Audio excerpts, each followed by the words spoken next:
Good afternoon, everybody, and welcome to another edition of the RotoBaller Radio Waiver Wire Series as we take a look at the Week 5 pitching waiver wire, the week starting Monday. I believe it's April 26th. All right. Don't forget, everybody, head over to rotoballer.com and check out everything we have there. The main page, the premium package, the expert chats, you name it, rotoballer.com, the place to be. Whether it's baseball, football, basketball, MMA, PGA, esports, NASCAR, whatever you're looking for, whether DFS or season-long formats, rotoballer.com, the place to go. And sign up for any of our premium package, including our football and baseball premium packages, using the promotional code ACES. Save yourself a little bit of money on those premium package. NFL Draft is coming up. MLB is in full swing, so take advantage of all of that. Don't forget, download our free app in the App Store for the MLB season as well. So take advantage of that. Great content right then and there. All right. Hopefully you've already watched the waiver wire hitter video for Week 5. So now it's time to take a look at some pitchers. I have a couple of starting pitchers, few relievers that can help you in the coming weeks. All right. First on the list, Kohei Arihara, as I mispronounce it probably brutally, Texas Rangers, actually starting today at the day of this recording. So hopefully it goes as well as I expect. He faces the White Sox on the day of this recording. And then after this, April 30th against the Boston Red Sox. 28-year-old starter, 13% rostered on Yahoo. Over his last 7 heading into today, 11 1/3 innings, 11 strikeouts, an ERA of 0.75, and a whip of 0.42. He's been on a terrific roll his last 2 starts. On the season, 4 starts, 20 1/3 innings, and 13 strikeouts. So we've seen an increase in strikeouts over his last 2 compared to his first 2 starts. On the season, 17.1% of the batters he's faced has struck out, but that is climbing. Terrific control, only walking 3.9% of the batters he faced. So he's giving you terrific ratios. His whip on the season is under 1 at 0.93. His ERA on the season sits at 2.21 with a FIP at 3.05. Batting average against is at 2.22. So he's pitched really well, now increasing his strikeouts on the season. Throws his fastball about 44% of the time. Sits between 91 and 92 miles an hour. He actually can go out there and throw 6 pitches. Okay? The fastball, 44% of the time. A slider, about 20%. Those are his top 2. The cutter, 14%. The changeup, 13%. And even sprinkles in a split finger fastball at 7%. And on a rare occasion, only 2% of the time, busts out a curveball. All right? 13% rostered. Listen, here's the good news, right? I'm recording this, full disclosure, on a Saturday morning. Watch the game Saturday afternoon. If he pitches great, go all in on that waiver wire. If he doesn't pitch great, now you have a choice, right? You can either say, all right, I don't believe him, and that's deservedly so, or pitches poorly, maybe get him for a few less dollars on Fab than what you originally planned. Tough matchup the 30th against Boston, no denying that. Devers, JD Martinez scorching hot, but nonetheless, Arihara, somebody to be mindful of as the strikeouts have increased as the season has gone on.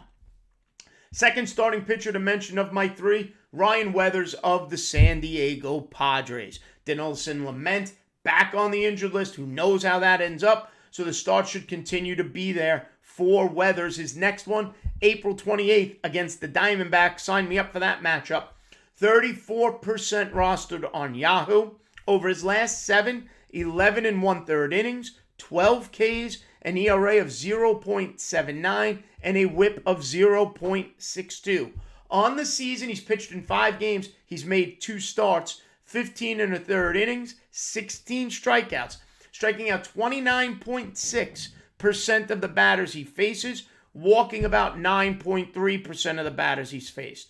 In 15 1/3 total innings, though, get a load of this, he's only allowed 4 hits. He's actually allowed more walks than hits, 5 walks, only 4 hits, but only allowed 1 earned run in those 15 1/3 innings. That gives him an ERA of 0.59. The whip is the same, and the batting average is under 100 on the season against. He's been terrific. San Diego, Darvish, Snell, the injury to Lament hurts. Ryan Weathers has a chance to stay in that rotation, give you some wins because San Diego is a good team. So be mindful. He is, without a doubt, my number one starting pitching ad of the week. And finally, Kohei Irvin of the Oakland Athletics. His next start, April 28th against the Tampa Bay Rays. Only 10% rostered. 11 1/3 innings pitched in his last 7 days. He's won both of those starts, 12 strikeouts in those last 11 1/3 innings. ERA on the 1, 0.79. Whip at 1.15. Now, he's more hittable than the other pitchers I've mentioned. Batting average against is actually 276. He's made 4 starts this season, 21 innings pitched. Okay, not the strikeout pitcher that Weathers is, right? Weathers sits at about 95 miles an hour and throws his fastball 2/3 of the times. He's really a two-pitch guy, is Weathers. He's a fastball slider, 66% and about 30% on the slider. Irvin pitching to more contact. He's only striking out 18% of the batters he faces on the season, but terrific control. Only 3% of the batters he faces draw a walk. That's the difference between him and Weathers, who's already got 5 walks in 15 1/3 innings this year. Okay? Now, of those 4 starts, 21 innings, his success has been in his last 2. Okay? Only 1 earned run and 12 Ks in his last 2 starts, which was that 11 1/3. Slow start. He's picked it up of late. Strikeouts have increased. Runs have decreased for Kohei Irvin. Okay, not a terrible matchup on the 28th against the Tampa Bay Rays. If I rank them, I go Weathers, I go Arihara, and I go Kohei Irvin. Those are my top 3 starting pitching ads for this week. Now let's slide to the bullpen. All right, we're going to chase saves with 3 guys, but my must-add bullpen piece in a daily lineup setting is Tejay Antone of the Cincinnati Reds. Right now, he's not getting saves. However, Lucas Sims has an ERA of over 7. Amir Garrett is a lefty. They may need him in situational spots. He's been inconsistent. Do we love Sean Doolittle? I don't anymore. I've moved on. Antone has been dominant for the Cincinnati Reds. Now, he's already 34% rostered on Yahoo. Over his last 7 games, 7 2/3 innings, 13 strikeouts, an ERA of 1.17, a whip of 0.65. On the season, 10 2/3 innings. In those 10 2/3 innings, he's allowed 4 hits, 4 walks, and strikes out 17 batters. Tejay Antone is striking out 42.5% of the batters he faces. Now, he does walk 10% of the batters he's faced has walked. His ERA on the season is under 1 at 0.84. Batting average against is at 1.14. And the whip is at 0.75. And it goes back to what I said a few weeks ago. This season, with starting pitchers not going as deep, middle relievers, those multi-inning guys or those one-inning dominant guys who could go 3 or 4 times a week are going to prove invaluable this season. And Antone is now putting himself in that conversation with the ability to potentially get some saves as the season goes on if the back end of the Reds rotation doesn't fix itself. Okay?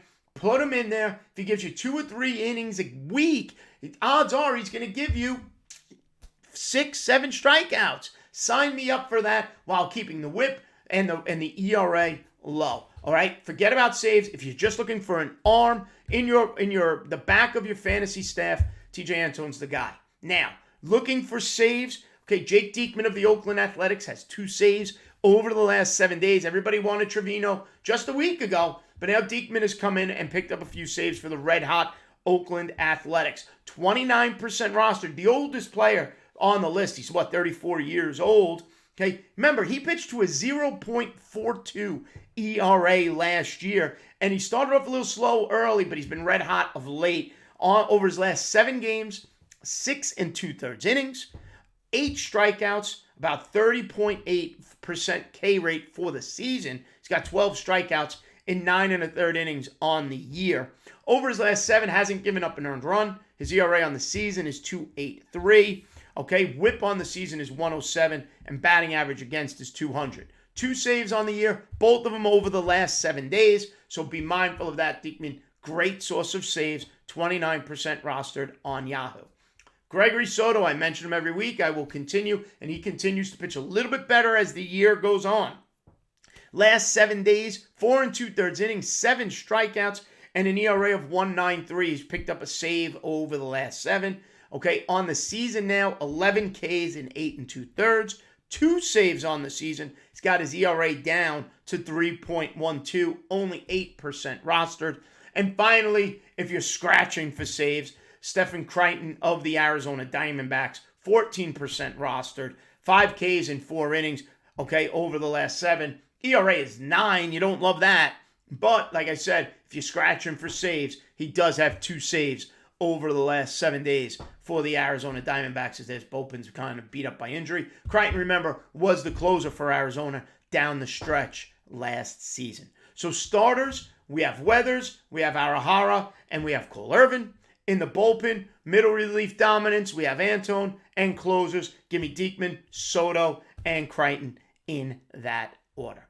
All right, everybody. Don't forget to head over to rotoballer.com. Check out everything there, like we mentioned. Sign up with the code ACES for any of those premium packages. Follow me on Twitter at Aniano of Fantasy. Make sure you check out the Waiver Wire Hitters Edition as well that just was posted. And make sure SiriusXM Fantasy Sports Radio, RotoBaller Radio, Real Talk Raf, Josh Hayes, myself, Scott Engel, Mike Florio, the whole crew. Make sure you tune in to every that each and every day. All right, everybody, stay smart, stay safe. We'll see you next time right here on RotoBaller Radio. Have a good one, folks.